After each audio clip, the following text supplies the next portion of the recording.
Now All I'm right. recording and you can take it away, Econauts. Okay, so welcome everyone. We're with the Econauts. My name is Christy. Roxy and Ariel, do you want to introduce yourselves? Sure. Hi, my name is Ariel, and I'm also an econaut and plant parent. My name's Roxy, also an econaut and also a plant parent, and very excited to talk about plants.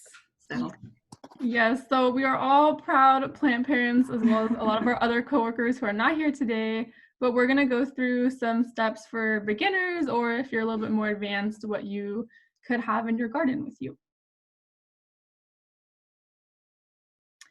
So some things to consider when you want to get a plant is how often you will need to water your plant. So which kind of translates into how often you want to be responsible to water it. So maybe that's like once a week or every couple of days. It's also important to consider how much space you have in your place, how much you want to invest in your plants. Some will get bigger and need bigger pots or need like a mix of different soils, fertilizer, things like that. So kind of low maintenance to high maintenance, and then whether you want to grow your own food with your plants, so maybe you want to grow vegetables or herbs or something you can cook with, or if you just want to have a plant baby to admire in your space, that will be a companion for you.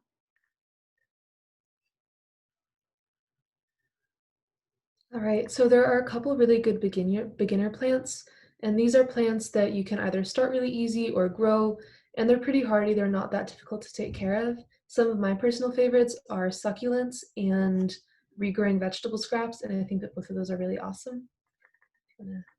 So for the succulents, we actually, as the Econauts, we have some events where we give out succulents, and so this care guide we bring to all of our events. So if you've ever had an event with an RA with us, you might have noticed that. But these are some of my personal favorite succulents, and for watering them, you usually will water about once every 2 weeks. However, some succulents, like I can show you guys, these are some little ones that I have. These were actually in our office before we left campus, and so I just brought them home to take care of them. And I water these ones now because it's warmer and they're in very small containers, just a little bit about every other day. The great thing about succulents is that they don't take a lot of water and you're much more likely to overwater than underwater them. So just like go slow with it, I would say, and sometimes you can get really cute ones that stay small.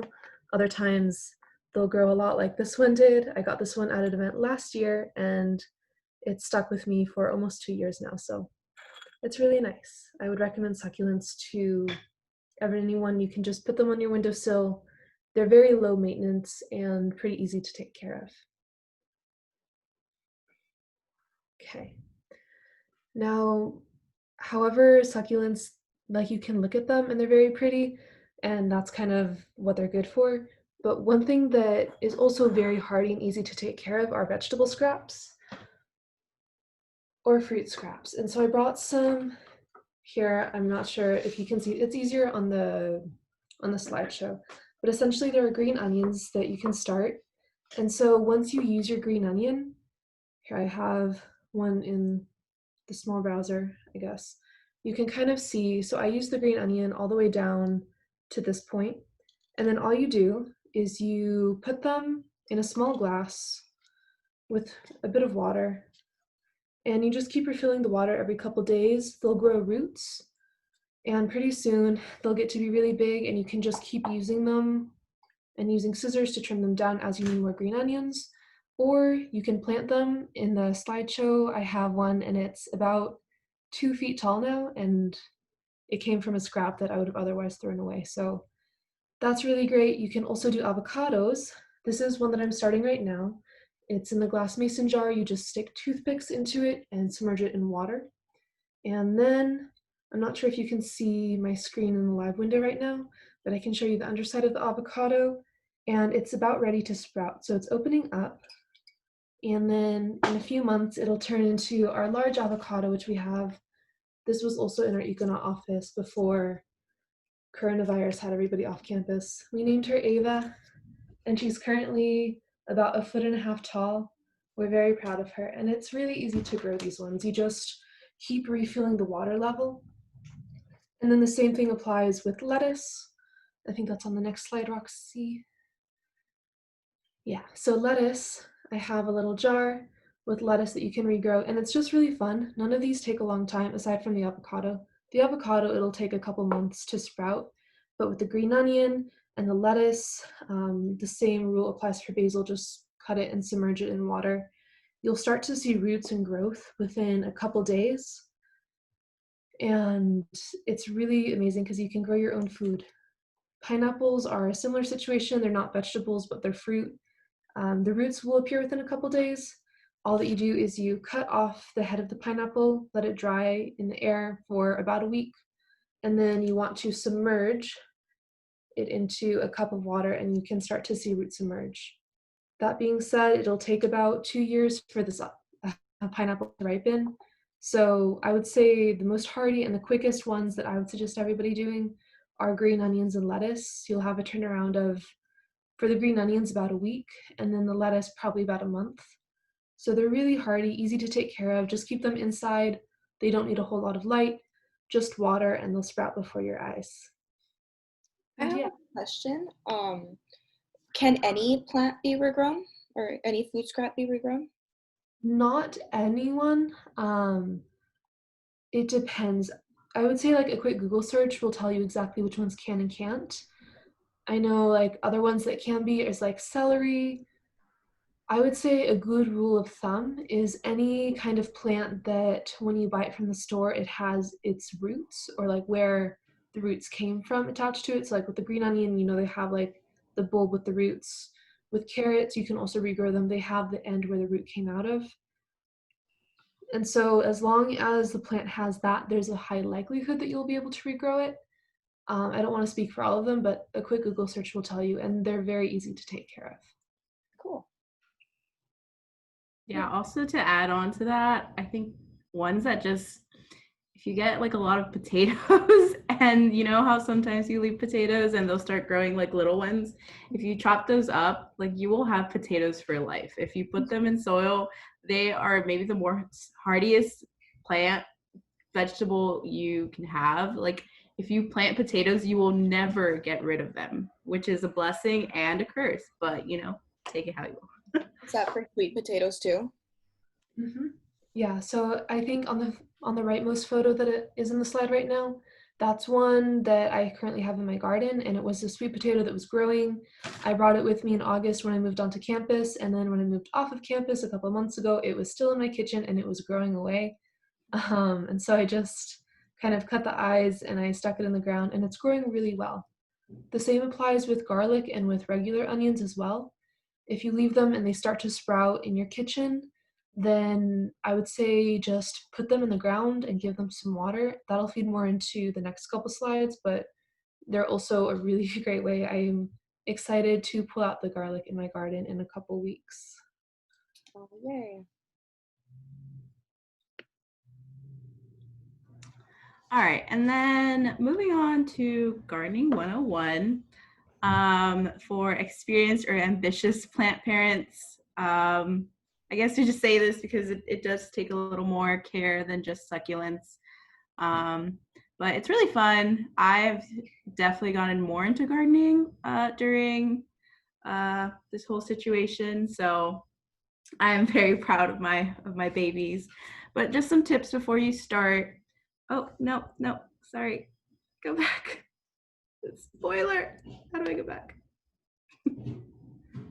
Ah. I apologize. Okay, I'll stop pressing things. So before you start, good thing to consider is how much space you have. If you live in an apartment, do you have like a big enough balcony where your veggies would get a lot of sun, or at least partial sun? And do you have containers big enough to put them in? Because a lot of the veggies that you start off with or herbs will be in like smaller pots, like 3-inch, 6-inch, and then after that they get pretty big and they kind of just need a lot of space. Like their roots need a lot of space, so you're going to want to get bigger pots for them to be healthy. So be cognizant of that. And with that, you need healthy soil. So I usually go for soil that's like 4 veggies or herbs. But then also just regular potting mix works. And if you compost at home, you can put that on and it'll be beautiful, amazing.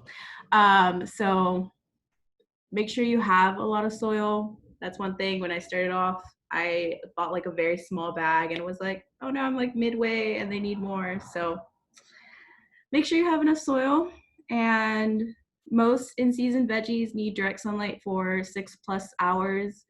And I would say check in with like Google and see what plants are in season. Like I had a very tragic accident where I planted spinach seeds and they were growing because it was a couple cloudy days and they were beautiful, and then it became really, really hot and they died. And I cried. Christy can attest. So spinach is not in season, y'all. It is sad. So yeah, if you don't want that to happen, you should check beforehand to make sure that they're in season.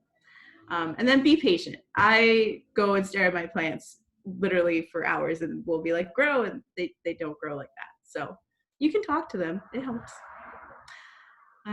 So these are my chilies. They're beautiful. One thing, like I was saying, they started off really, really small. So I had to upgrade them to bigger pots, which really helped. Their root system was insane. So definitely giving them the space they need to grow.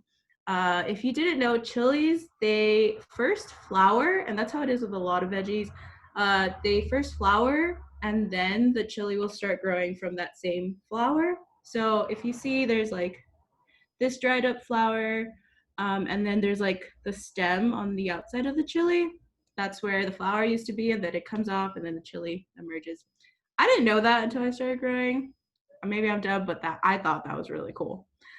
So these are habanero peppers. They take about, I want to say 6 to 8 weeks to harvest. In about 2 weeks, they'll probably be ready.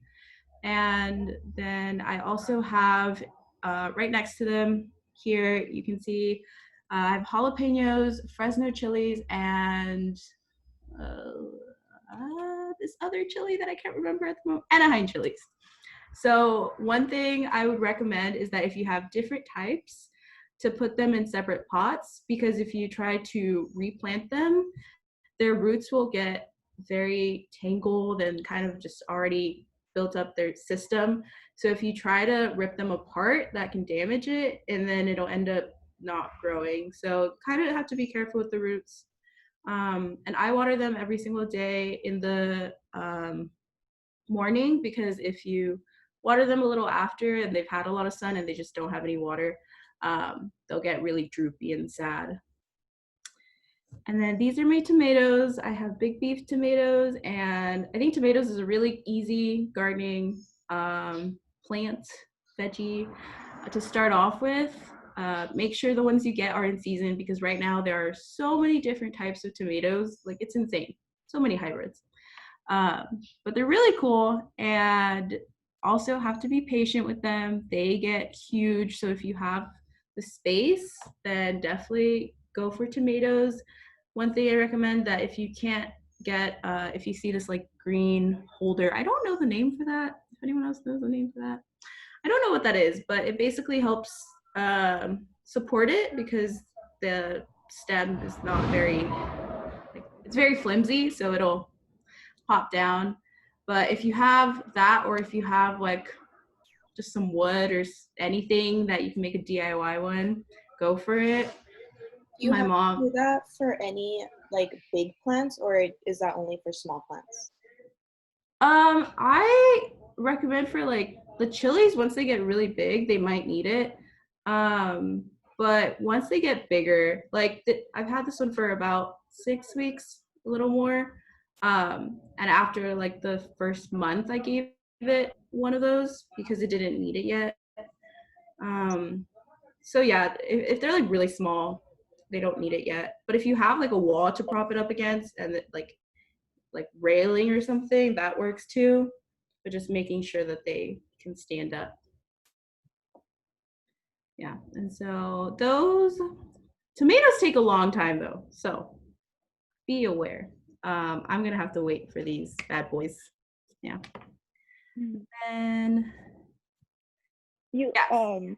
you mentioned, or actually it's right here in the slide. Go ahead. Oh, sure. So some common issues to look out for, over underwatering. So with, like we mentioned, potatoes and all those that we put into water, the reason that they like grow very well is because of their root structure. They just retain more water in general. That's why with a lot of houseplants, I don't think you can see this one right now, but there's like this one. They have like similar root structures to potatoes, that they're just like bigger little cells in there that retain water, so they don't need a lot of water. That's why with houseplants, you shouldn't water them like every single day, because you can get root rot, and plant out, like it can really damage the plant where it'll just stop growing. And then plant outgrows pot, roots stop growing. Definitely, if you see that your plant has kind of just stayed stagnant for a while, you want to upgrade the pot. And it's not that hard. Like I said, if you have like several different plants in one, you want to be a little more careful and maybe transfer all of them, because their roots might get intertwined. And too much or too little sunlight. So a lot of veggies, they need direct sunlight for 6+ hours. Succulents, they kind of do well in either or. It kind of depends on the succulent. Houseplants don't really need a lot, but it just kind of depends on the type of houseplant. They can survive in like fluorescent light. So yeah. What makes a good pot? I would say that a good pot needs really good drainage. If you are over watering, especially for like veggies and stuff, you want to have good drainage because you're watering those every single day. A house plant, if it's like in the pot that has like drainage and then in a different pot for decoration, like those usually are good. It kind of just depends on the type of plant that you're like putting the pot in. But yeah, definitely having drainage, and also just for the soil to air out. If anyone else wants to add anything here. I'll just add on, like I've definitely tried to use like jars or like things that I had around as plant pots, and it definitely works better to buy something that is meant to be a plant pot because it tends to be like a little bit deeper for the soil. Like I have an aloe plant right now that's in this like wooden box that I bought at Michael's, and it's like always falling over. Like it just doesn't work well. So it's always better to invest in like what's actually meant for plants. Mm-hmm. Yeah, to add on to that, for starting the veggie scraps, you do want to use a jar that has no drainage because they're sitting in water. But then when you do move to an actual pot to plant, if you do happen to have any things that you want to repurpose, for example, Christy, when she planted our avocado, we had this plastic bucket that was in the office, and so she put some drainage holes in it, and this works. However, you do want to be very selective with what you choose to repurpose in it and make sure that you add the drainage holes. You can make a lot of things work in a pinch, but it takes kind of the deeper ones either from the store or if you find the right size and shape that you can repurpose. But, yeah. This is really weird, but a random DIY that I found was like old shoes. If you're gonna throw away old shoes, they actually work great as like plant holders, because like the little holes for airing out your feet, they air out the soil. Very random. So yeah. Good to know. And I think there's, yeah. So then just for all of y'all that are starting or continuing your garden journey or your plant journey, I like this quote: "If you've never experienced the joy of accomplishing more than you can imagine, plant a garden." From Robert the last name I don't know. And this cute GIF. But yeah, I really enjoy gardening. It's very calming, you know, it has good benefits. And if you plant any veggies or fruits, you know, it's very rewarding once you go and take it off and you eat it. It's just, you know, you did that. It's very fun. So yeah.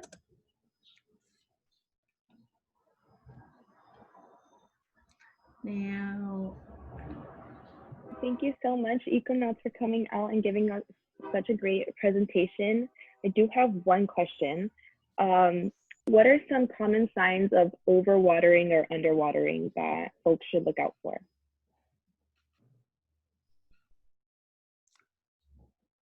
So it depends on the plant, and for a lot of the ones that we recommended, the plants that we recommended today, it won't hurt if you do over or underwater. But as far as the signs, you'll want to look for brown curling leaves, and that's a sign that you're underwatering. And so I can show you an example on my side of the screen. For the avocado plant, as it got bigger, I didn't increase the amount that I was watering it, and it needed that. So let me see if I can see my screen. But essentially, the leaf turned a little bit brown and it curled up towards this end, and you can see that sign of brown. And so that means that it was being underwatered and it needed more. And then as far as overwatering, the leaves will turn yellow and they'll be pale. And the key difference is that between, like, differentiating between yellow brown of underwatering and then the yellow of underwatering is you want to feel the texture, and if it's like crispy and dry, then that means underwatering. But if it's not crispy, if it's just kind of yellow and not healthy, then that probably means that you're overwatering it. And to add on to that, for succulents specifically, you can feel the little leaves and they should be firm, and that's like a good amount of water. If they're getting kind of droopy, then maybe water them some more. And when I've overwatered mine, it is very obvious because the cells break, so they turn like translucent and they get really droopy, but not in the way that you've underwatered them. It's like you went too far and now it died. But with succulents, it's really easy to like take off what's dead and it'll keep growing. But you can just always feel free to like feel your plants, like, and just see how the leaves are doing. Do any of y'all talk to your plants? Is that a thing? Does that help? I don't even know if I want to admit to that, but I do. I sound like a crazy woman in the morning. I'm like, good morning, little boy. You know, like I'm so excited when I see my plants, especially if there's like a new one, like a new little tomato or something. It's funny because I used to have like an orchid in like one of my first internships, and it was dead.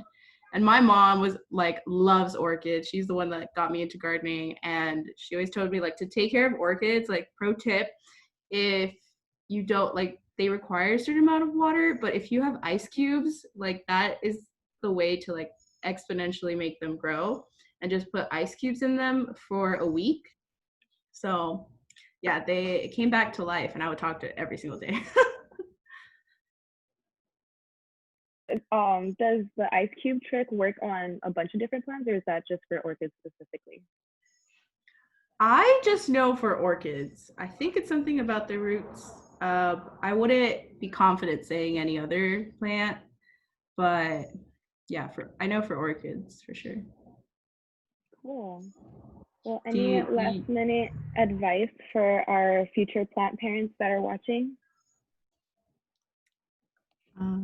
Do y'all have any advice? You just like pick something that you want to grow and then just start and slowly keep adding, and you'll find some plants that you really like, maybe some that you don't, and start small and then work your way up. But it's a lot of fun.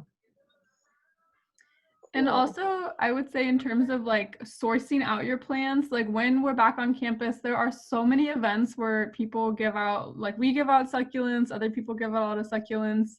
So I would say like take advantage of that. And then it's a very like low investment way to start. And also on the Facebook pages, like when people move out, they're giving away their plants. Like definitely like look into how you can maybe save someone else's plant baby, or just do that first. Mm-hmm. Yeah, I would say it is a lot of fun, and don't get discouraged, because during the start of stay at home, I started with a lot of seeds, and you'll learn that not all the seeds will grow. So, just be patient and be persistent, and eventually you'll get some babies. But if it's your first time and you don't know if you have a green thumb, maybe start off with already living things, then seeds.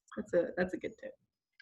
So for Talia, if your soil is still brittle, then I'm not sure if you're like looking at ground soil or if it's in a pot, but I would say you probably want to add some more nutrients. And so if you maybe want to go and get like a new bag of potting soil, or if your plants are outside, then maybe consider adding in some earthworms. If you have some compost going, then that can help to bring the health of the soil back up. Because I've also run into the issue where soil is brittle and it just doesn't hold water, and then the health of the plant goes away. So I would try and address the health of the soil by either adding in some compost, some mulch, getting some potting soil, something along those lines. Yeah. Also with that, that's happened to me before, and I realized that it's just like when you put water on the top of soil, like it'll start to compress and it'll be hard for everything to kind of work its magic. So what I did when that happened to me is I like kind of dumped it out, and kind of like compost, you just air it out, so that it kind of gets more moisture and stuff. So hopefully that helps if you don't have any, but composting does help. Now we have a question from Emma. I have a wooden container from Trader Joe's full of daffodils, but they have outgrown the container. Do you have any advice for flowers? So do you want to move the flowers out of the container, or do you want to do something with the flowers and younger them? Yeah, it's like this big rectangular like windowsill kind of box, and it came with like at least a dozen, 2 dozen flowers in it. And it's way outgrown the container. So I was wondering if I should just take like 1 or 2 of them out and put it in a separate pot. And if so, like how should I be using the same tricks that you put in the rest of the slideshow, or if there should be something slightly different for flowers? Yeah. From what I know of flowers, I don't, my mom knows a lot more of flowers than I do, but I know their like root systems are much smaller than usual like veggies and stuff. So it might be easier for you to like section them off. I would just like like be gentle with it. Um, if in case you do end up ripping like some of the roots, it's not the end of the world, but if you do have the opportunity to transfer all of them, maybe that would help. But yeah, I think you should be okay just sectioning off some and putting them in a different container. Mm-hmm. Yeah, and aside, adding on to that and using some of the tricks, if you just want to, if there's enough room on your windowsill for you to, when you move however many of the daffodils to another pot, to keep them in the same area for a little bit. And then once you see that they're doing well, if you then want to move them somewhere else, in your house, in your apartment, somewhere. But yeah, I think, yeah, I love getting flowers from Trader Joe's, and when they do well, it's really great. Awesome, thank you. Christy, because you're the compost expert, do you want to take the next question? Yeah, I can try. I think Roxy can add on to this too. My understanding of coffee grounds is that they're really high in nitrogen, but they're kind of too high to add directly onto your plants. So I think you might want to either try to buy compost, or if you have a compost pile and you have anything that's finished and it's like that really rich brown soil, that you could put that on. But I would not recommend putting coffee grounds directly on. I think that's going to be a little bit too strong for your plants. Yeah, to add on to that, my mom, she kind of just sticks the coffee grounds and stuff, and one of them didn't do great. So yeah, it's mostly like the nutrients will kind of take over, and the bottom soil won't be able to get like the light that it was getting before. So it kind of blocks off that, and it just, that's how my spinach died too. I put more soil. Sad times. But I would say if you have like extra soil and you have coffee grounds or eggshells and stuff, you can kind of start, not like a small compost, but mixing them in. So it's not just all like coffee grounds, but it's more diluted in the soil, and then trying to mix that in with your original soil. That might help. So it's not really overbearing. So basically not just having it sit at the top, like kind of mixing it throughout your soil. Yeah, because you can definitely kill plants if you just put it on the top, because it'll just mess up everything that's going on down. Especially if you don't water the top of the soil, because you kind of want to get it the same consistency as everything else. But yeah. Also, if you are on campus or near campus, I don't know how the community gardens are doing right now, but a lot of them have a lot of compost that you can get for free. So if that's an issue, like sourcing your compost, I know Roger's Garden and Ellie's Garden for sure have some, and I think some of the other ones do as well. So you could like message their Facebook group or something like that to see if you can get some from them. Mm-hmm. And for compost, what are good things to use as compost? I know you mentioned eggshells, but is there any other secret hidden tips and tricks? I for like at-home compost, I mean, I encourage you to compost like whatever food scraps you have. Try not to put a lot of meat and dairy products in it because it'll attract animals and they just take longer to break down. But I think if you're going to start an at-home compost, you might as well compost like any food scraps you have. Like any veggies are good. I think banana peels usually break down pretty quickly. Yeah, eggshells, and then you can add in like paper shreds or like cardboard to kind of like add some layers and some filling to it as well. Yeah, at-home composting can be super easy, even if you live like in a small apartment or have a house or just any situation. So any food scraps and things that aren't high in like oil, right? Because of like the fatty acids and stuff. But usually, yeah. What was what Shannon said for Tiny Bin Tim?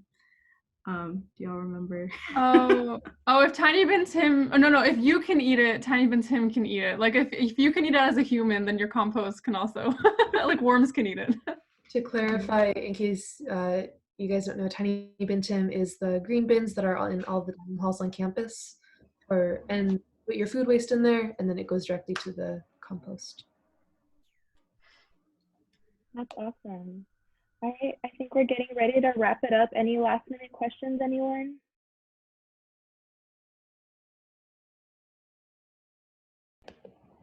All right, I didn't think so. And if you do come up with a last minute questions, go ahead and email the Econauts. Their email's right on this slide. Thank you so much, Econauts, for partnering with the Zone. We really appreciate it. And this will be posted on, I believe, our Instagram and Facebook and our YouTube as well. So, Thank you for having us. This was a lot of fun. Yeah, thank you. Have a good weekend, everyone. Stay safe. Okay. You too. Bye.